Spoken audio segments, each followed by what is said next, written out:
El cine de oro mexicano brillaba como un sueño. Pero detrás del telón, las historias no eran de oro. Estaban bordadas con silencio, con vergüenza, con heridas que nunca sanaron. Mientras las cámaras capturaban besos y finales felices, la vida real contaba relatos mucho más oscuros. No eran romances. Eran desastres en voz baja, disfrazados de elegancia. Eran contratos que nadie firmó, pero todos pagaron. El maquillaje no podía cubrir los moretones del alma. La fama no podía silenciar los gritos a puerta cerrada. Y el poder, esa moneda sagrada de los hombres, se confundía a menudo con amor. Esto no trata solo de quién amó a quién. Trata de lo que el amor tenía permitido destruir, de quienes podían desaparecer. Y de por qué las mujeres que se atrevieron a amar fueron las que más perdieron. Algunas sobrevivieron, otras se rindieron, y algunas murieron con la historia atragantada en la garganta. No venimos a romantizar, venimos a exponer, a sacar a la luz lo que la industria enterró en silencio. Porque el verdadero escándalo nunca fue el amor, fue el precio que ellas pagaron por sentirlo. Suscríbete para escuchar lo que nunca se dijo. Esto no es un homenaje, es una advertencia. María Félix no era solo una estrella, era una fuerza de la naturaleza, audaz, desafiante, intocable. La llamaban la Doña, y ni los hombres con imperios lograron domarla. Pero el verdadero escándalo no fue su belleza, fue el vínculo con su hijo, Pablo. Lo vestía como príncipe, lo crió como reflejo, y lo amó con una cercanía que desdibujó todos los límites. Algunos decían que era protección maternal, otros susurraban que era obsesión. Eran inseparables, no solo madre e hijo, sino espejo y sombra. Ella controlaba su imagen, su estilo, su destino. Y cuando él se volvió hombre, no amó a mujeres, sino a hombres que le recordaban a ella. Pablo modeló, pintó y se perdió en el caos. Y siempre, María estaba allí, dirigiéndolo, formándolo, persiguiéndolo. Los periódicos nunca encontraron pruebas, pero no las necesitaban. La forma en que ella le tocaba el rostro, la forma en que él se aferraba a su voz, contaban una historia que ningún director se atrevió a filmar. Cuando Pablo murió trágicamente joven, María vistió de negro durante años, y aún así se negó a explicar. Dijo, nadie tiene que entender cómo amé a mi hijo. Quizá no fue maldad, quizá fue simplemente demasiado. Pero en esa casa de espejos, el amor perdió su forma, y se volvió algo que el mundo ya no podía nombrar. Pedro Infante era el alma del pueblo. Cada hombre quería ser como él. Cada mujer juraba que ya lo era. Pero detrás de las canciones, los caballos y la sonrisa irresistible, Pedro luchaba por algo que nadie imaginaba. Un matrimonio que la ley se negaba a reconocer. Irma Dorantes tenía apenas 16 años cuando se conocieron. Joven, luminosa, con voz de miel y ojos que confiaban demasiado. Pedro aún estaba legalmente casado con su primera esposa, pero eso no lo detuvo. Se casaron en secreto. Tuvieron una hija. Una vida construida sobre el amor, pero no sobre la legalidad. El gobierno lo declaró inválido. La iglesia les dio la espalda. Y la prensa los devoró. Irma fue arrastrada por la vergüenza pública. Pedro acusado de bigamia. Pero aún así, se mantuvieron unidos. Hasta que, una mañana de 1957, el avión de Pedro cayó del cielo. Murió como leyenda, pero dejó a Irma sin protección, sin herencia, sin título oficial. Ni siquiera el derecho de llorarlo como viuda. Ella escribió cartas, dio entrevistas, suplicó por su lugar en la historia, pero los estudios la borraron. La historia la relegó a los márgenes. Y el hombre al que ella llamó esposo fue enterrado como héroe, mientras a ella le exigieron silencio. Su amor fue real, pero el amor, en esos tiempos, solo era válido si seguía las reglas de los hombres poderosos. Él era el charro de México, voz de trueno, columna de acero. Ella, elegancia indomable, una estrella que no pedía permiso para brillar. Jorge Negrete y Gloria Marín no fueron una pareja, fueron una tormenta. Se conocieron en un set. Encendieron los titulares. Vivieron 10 años como si el mundo no existiera. Y tal vez ese fue el error. Jorge, bajo el traje impecable, era esclavo de su orgullo. Quería control. Exigía entrega. Y Gloria no nació para arrodillarse. Lo amaba, sí, pero no iba a desaparecer por él. Era estrella por derecho propio, y cada vez que brillaba, él se apagaba un poco. Prometió matrimonio una y otra vez, pero siempre había un pretexto, una gira, un enojo, un compromiso más urgente, y entonces el golpe. Mientras todos creían que aún era pareja de Gloria, Jorge se casó con María Félix, sin aviso, sin despedida. Gloria quedó en el silencio, 10 años, borrados con una firma. El hombre que la llamó su todo se fue como si nunca hubiera importado. Ella nunca lo atacó, nunca buscó venganza. Pero cuando murió, ella no fue al funeral. No fue odio, fue dolor. De ese que no grita, solo se queda en la garganta, para siempre. Dicen que su amor fue legendario, y tal vez lo fue. Pero muchas leyendas nacen de las ruinas. Ella era la doña, belleza de acero, lengua afilada, presencia que desafiaba al mundo. Él, el músico de la nación, capaz de convertir el amor en canción y la furia en amenaza. Cuando María Félix conoció a Agustín Lara, no fue amor a primera vista. Fue una guerra elegante, un duelo entre dos egos imposibles de domar. Se enamoraron como se caen las estrellas, rápido, ardiente, inevitable. Lara la envolvió en versos, en boleros, le escribió María Bonita mientras el mundo suspiraba. Pero la pasión no era ternura, era pólvora, y cada caricia tenía filo. Lara era posesivo, celoso. No soportaba que otros miraran lo que él sentía suyo, y María nunca fue de nadie.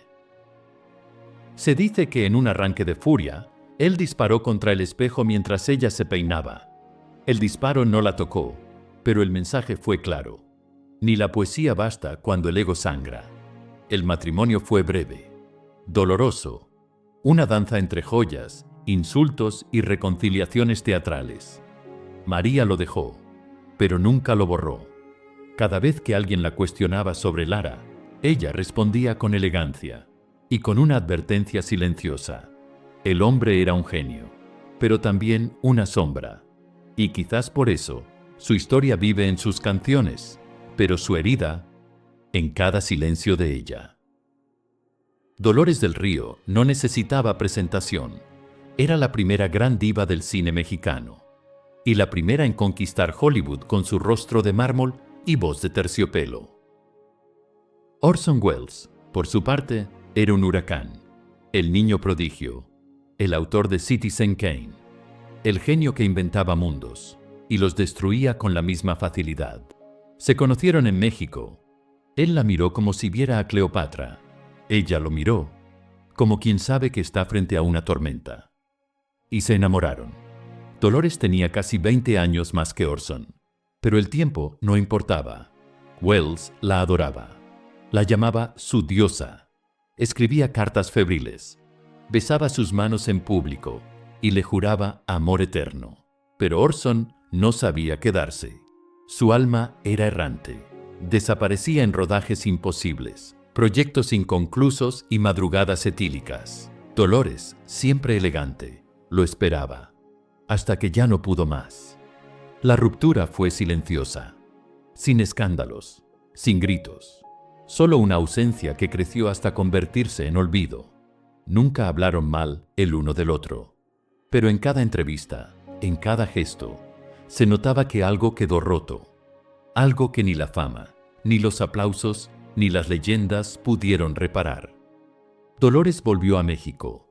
Orson siguió huyendo de sí mismo. Y el gran amor entre la dama del cine mexicano y el genio maldito del cine americano quedó sepultado bajo las luces del recuerdo. Pedro Infante era más que un actor, era México. Su sonrisa, su voz, su mirada pícara. Todo en él parecía tejido con la nostalgia del pueblo. Irma Dorantes era joven, dulce y de una belleza serena. Cuando se cruzaron, Pedro ya era leyenda, pero ella lo hizo sentir. Como un hombre de carne y hueso otra vez. Se enamoraron rápido. Se casaron en Mérida, lejos del escándalo, lejos del ruido de los tabloides. Fue su refugio. Pero la felicidad les duró poco. La exesposa de Pedro, María Luisa León, alegó que el matrimonio era inválido. La Iglesia, el Estado, la prensa, todos metieron mano. Irma fue señalada, Pedro dividido, y aún así resistieron. Tuvieron una hija. Se refugiaban en canciones, en cartas, en miradas compartidas lejos de la farándula, hasta que el destino se volvió cruel. 15 de abril de 1957.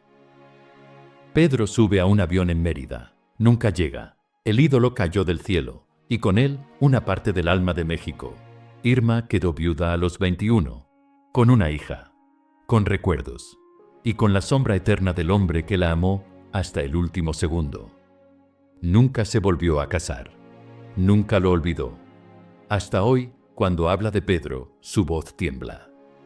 No de tristeza, sino de un amor que ni la muerte logró borrar. Porque hay romances que no se terminan, solo se suspenden, hasta que el cielo quiera reunirlos. Silvia Pinal ya era una estrella, fuerte, ambiciosa, deseada. Pero cuando conoció a Gustavo Alatriste, vio en él algo distinto. Un productor audaz, dispuesto a apostar por su talento y su belleza.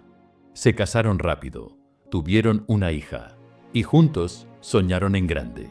Alatriste quería llevar a Silvia a lo más alto, y para ello trajo a México a un genio del surrealismo, Luis Buñuel. Así nació Viridiana, 1961.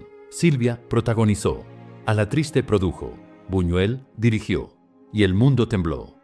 La película fue un escándalo internacional, censurada en España, premiada en Cannes, y Silvia, consagrada como musa del cine de autor. Pero el precio fue alto. Los celos de Alatriste crecieron. No soportaba que Buñuel la admirara, que los críticos aplaudieran más a Silvia que a su inversión, que el mundo viera a su esposa como una obra que él no podía controlar. El matrimonio se agrietó entre rodajes, egos y reproches. Siguieron trabajando juntos. El ángel exterminador, Simón del desierto. Pero ya no eran pareja, sino campo de batalla. Silvia aguantó, hasta que se hartó, y lo dejó. Pero no se detuvo, ni como actriz, ni como símbolo. Mientras que Alatriste, lejos de su musa, se apagó lentamente. Su historia no terminó con un grito, sino con la imagen congelada de una mujer que rompió cadenas, y de un hombre que nunca volvió a encontrar su lugar fuera de su sombra. Basta una frase: arroz. Y todo México sonríe. Mauricio Garcés fue el galán por excelencia del cine de oro. Traje impecable, copa en mano, mirada penetrante. Ningún otro actor representó tan bien el estereotipo del seductor urbano, culto y peligrosamente encantador. Pero mientras todos creían conocerlo, nadie sabía nada. A diferencia de sus colegas, Garcés nunca se dejó atrapar por romances públicos. No había escándalos, no había esposas, no había confesiones, solo rumores y un silencio tan elegante como su personaje. Algunos decían que era gay, otros que había amado solo una vez y que nunca pudo superar esa pérdida.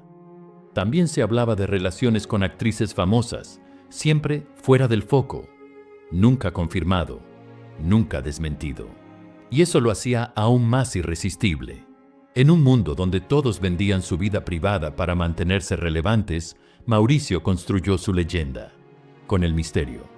Murió solo, sin hijos, sin esposa, sin escándalos abiertos, pero con una imagen intacta, un mito intocable, un rompecorazones que nadie pudo poseer. Hasta hoy, nadie puede decir con certeza quién lo hizo verdaderamente temblar. Y quizás esa fue su mayor conquista: dejar a todos deseando más, y no darle a nadie absolutamente todo. Porque hay figuras que no se explican, solo se intuyen. Y Mauricio Garcés fue exactamente eso: un suspiro elegante envuelto en humo de cigarro, y secretos que jamás se contaron. Cuando hablamos de sensualidad en el cine de oro, hay dos nombres que brillan con luz de incendio: Ninón Sevilla y Tongolele. Dos reinas del rumbero, dos cuerpos que quemaban la pantalla, dos mujeres que jamás aceptaban ser sombra de nadie. Pero en los años 50 apareció un hombre entre ellas: Pedro Vargas, el ruiseñor de las Américas, ídolo de la canción, elegante, caballeroso y al parecer encantado de estar en medio del fuego cruzado. Las versiones difieren. Unos dicen que Pedro estaba comprometido con Tongolele, otros que Ninón fue quien primero se le acercó. Lo cierto es que ambos romances existieron, y casi al mismo tiempo. Se hablaba de citas secretas, de peleas entre bastidores, de celos que llegaron incluso a los foros de filmación. En una ocasión, según fuentes de la época, Tongolele abandonó un rodaje por completo al enterarse de que Ninón había llegado con Pedro del brazo. La prensa especulaba, el público consumía los rumores como si fueran parte del guión. Y Pedro callaba, cantaba y sonreía. Ambas mujeres siguieron sus carreras con fuerza, pero nunca volvieron a compartir pantalla, ni escenario, ni palabras. Este triángulo fue breve, intenso y tan escandaloso que hasta hoy sigue siendo susurrado, como una leyenda prohibida que solo el cine de oro se atrevió a esconder bajo capas de música, rumba y silencio pactado. Jorge Mistral era pura intensidad, mirada herida, voz grave, alma tormentosa. Era un actor que no actuaba, vivía cada línea como si le ardiera en la piel, y fuera de cámaras era igual. Durante los años 50, Mistral se vinculó con una joven actriz prometedora, hermosa, elegante, casi invisible para el escándalo. Nunca reveló su nombre, pero los rumores apuntaban a una actriz de reparto que compartió pantalla con él más de una vez. Callada, discreta y, según se decía, profundamente enamorada. El romance duró 2 años, siempre fuera del foco, siempre en secreto, hasta que, un día, él desapareció, sin explicación, sin carta, sin final. Ella lo esperó. Y cuando supo por otros labios que Mistral ya estaba en brazos de otra actriz, no lloró, no gritó, solo dijo una frase que quedó grabada en la memoria de una amiga suya: no voy a hablar de él jamás, y ese será mi castigo para los dos. Nunca más lo mencionó, nunca dio entrevistas, nunca aprovechó su cercanía para escalar en el medio. Pero tampoco volvió a tener un papel importante. Jorge siguió su carrera con éxito, hasta que su propia vida se volvió tragedia. Problemas económicos, aislamiento y un final trágico. La actriz murió muchos años después, en silencio, como había prometido, y con ello dejó enterrado uno de los romances más dolorosos del cine de oro, sin necesidad de escándalo, solo con el filo del abandono. Germán Valdés, Tintán. Fue risa, ritmo y revolución cultural. Pero detrás del pachuco inmortal, hubo sombras que nadie quiso ver. En los años 50, cuando su estrella brillaba como pocas, Tintán cayó rendido ante una vedette de mirada feroz y pasado tormentoso. Rosina Navarro, una figura de cabaret envuelta en rumores de narcóticos, relaciones peligrosas y control. Su romance no fue amor a primera vista, fue necesidad. Él buscaba adrenalina, ella, protección y estatus. Rosina no tardó en apoderarse de su agenda, sus amistades y su alma. Testigos afirman que era ella quien negociaba contratos, rechazaba guiones, aislaba a Tintán de su familia y lo exponía a ambientes autodestructivos. Los tabloides callaban, Pero los círculos del cine sabían. Tintin ya no era el mismo. Su arte perdió fuerza. Su salud se deterioró. Y sus finanzas se desplomaron. Cuando la relación terminó, Tintin era una sombra, enfermo, arruinado y olvidado por la industria que una vez lo adoró. Muchos culpan a los excesos, otros al abandono del cine mexicano, pero algunos insisten, Rosina fue el principio del fin. Una relación prohibida que no solo rompió al hombre, sino al mito que fue. Arturo de Córdoba fue el galán enigmático, el hombre de voz hipnótica que hacía temblar a las pantallas. Marga López, la actriz argentina-mexicana de mirada intensa, era fuego controlado en cada escena. Su historia no comenzó con escándalo, comenzó con arte. Coincidieron en rodajes, compartieron confidencias, se admiraban en silencio, hasta que el deseo superó toda discreción. Ambos estaban casados, ambos sabían lo que arriesgaban, pero el amor los devoró. Durante años mantuvieron una relación oculta, marcada por encuentros furtivos y huidas del ojo público. La prensa apenas insinuaba, pero los pasillos del cine ardían de rumores. El final fue brutal. Un día, Córdoba fue hallado en su camerino, con un disparo. No murió, pero su carrera jamás se recuperó del todo. Las versiones se multiplicaron. ¿Intento de suicidio? ¿Un tercero celoso? ¿O simplemente el peso insoportable de un amor imposible? Marga se alejó del escándalo, refugiándose en el trabajo, pero jamás volvió a hablar del incidente. Córdoba, por su parte, cargó con el estigma hasta su último suspiro. Fue una relación prohibida que se pagó con sangre, una historia de amor y ruina. Lilia Prado, la musa de Luis Buñuel, era belleza insolente con talento feroz. Cantinflas, el comediante que conquistó al mundo, era un ícono intocable, o eso creían. Lo que pocos saben es que entre ambos existió un vínculo secreto, silenciado por décadas. Todo comenzó en los años 50, cuando Prado estaba en la cima y Cantinflas consolidaba su imperio cinematográfico. Ella era joven, libre, desafiante. Él, casado con Valentina Ivanova, una figura enigmática que, aunque enferma, aún influía sobre su vida privada. Se rumorea que Prado y Cantinflas compartieron más que escenas, noches largas en Acapulco, viajes, secretos, complicidades que nadie se atrevía a nombrar. La relación nunca se oficializó, pero pronto Lilia comenzó a ser vetada. Papeles importantes desaparecieron. Productores dejaron de llamarla.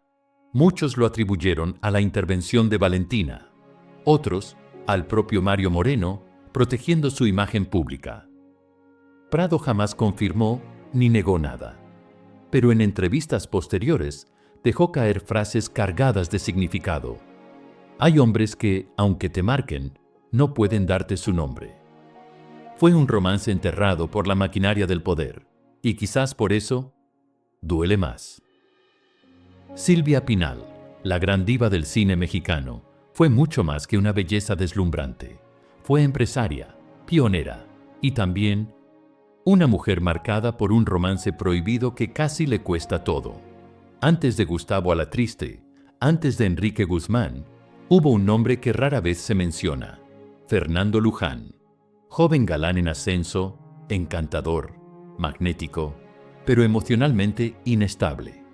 Ambos coincidieron en un set donde la tensión entre ellos era palpable. Lo que comenzó como una aventura intensa, pronto se volvió una relación asfixiante. Luján, atrapado entre celos y ego, exigía control. Pinal, acostumbrada a la libertad, resistía. Los encuentros pasaron de apasionados a peligrosos.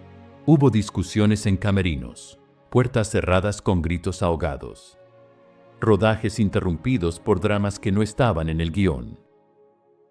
Algunos insiders aseguran que Pinal pidió a productores evitar coincidir con Luján en futuros proyectos. Y durante un tiempo, su presencia en el cine disminuyó drásticamente. Nunca hubo declaraciones públicas. Pero en sus memorias, Silvia dejó entrever que su peor error fue amar a alguien incapaz de admirarla sin querer poseerla. Una historia enterrada, una advertencia silenciosa, porque incluso las reinas pueden sangrar en privado. Pedro Infante y Blanca Estela Pavón parecían destinados el uno al otro. Protagonizaron una de las parejas más queridas del cine mexicano. La química entre ellos no era solo actuación, era palpable, eléctrica, real. Lo que pocos sabían era que su relación traspasó la pantalla. Sí, Infante estaba casado. Sí, tenía múltiples romances. Pero con Blanca todo era distinto. Blanca era firme, independiente, culta. No era una conquista más. Era la única mujer que, según allegados, podía mirarlo a los ojos sin temblar. Pero todo se quebró cuando apareció Lupita Torrentera, quien ya tenía un hijo con Pedro. El actor se debatía entre el amor honesto y la lealtad torcida. Pavón, al descubrir la dimensión del engaño, se alejó sin escándalos, pero con el alma rota. Lo más trágico, poco después, Blanca moriría en un accidente aéreo. Nunca se reconciliaron, nunca se dijeron adiós. Dicen que Infante lloró en silencio durante días, que en cada película posterior buscaba un rostro que le recordara a ella. El triángulo terminó sin cierre, sin perdón. Solo quedó el vacío y el mito. Los romances prohibidos del cine de oro no fueron solo escándalos, fueron espejos, reflejos de un México que intentaba ser moderno, mientras arrastraba cadenas invisibles, moral religiosa, códigos de censura, machismo disfrazado de galantería, cada beso escondido, cada relación silenciada, cada ruptura explosiva. Fue una grieta en el maquillaje perfecto de una industria brillante, pero frágil. ¿Quién ama a quién y por qué debería ser privado? ¿Quién decide si un amor es digno o peligroso? Ellos, las estrellas, amaron con fuerza, con miedo, con culpa, pero también con libertad. Pagaron precios altos, carreras truncadas, exilios emocionales, traiciones que nunca cicatrizaron. Y sin embargo, sus historias sobreviven. No por el escándalo, sino porque nos recuerdan que incluso los íconos más grandes también sufrieron por amor. Porque el cine de oro no solo brilló en la pantalla, también ardió en la carne, en la sangre, en los secretos que jamás se contaron completos. Suscríbete para más documentales que rescatan lo oculto, lo silenciado, lo verdadero. Comenta qué historia te impactó más y qué otras verdades del cine mexicano merecen ver la luz.